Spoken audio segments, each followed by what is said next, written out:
Hello guys, এখন morning হয়ে গেছে। So good morning to all my subscribers.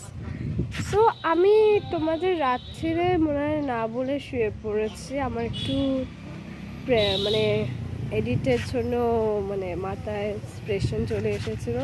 Plus আমি স্কুলের কাজ, আমার সামনে পরীক্ষা, সো একটু বিজি হয়ে গেছিলাম।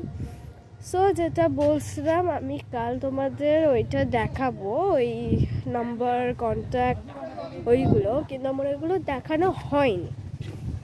সো এইটার জন্য আমি খুবই মন খারাপ। আমি তোমাদের পরে দেখিয়ে দেবো, কেন এখানে একটা গাড়ি যাচ্ছে, এইখানে একটা ছোট্ট সুইং আছে, আমি এখানে দোল খাচ্ছি এখনই বসে বসে। আমার ওঠার কথা ছিল 7:30টায়, আর আমি উঠেছি 7:45টায়। এবারে তোমরা না প্রমোশন ভিডিও পাবে।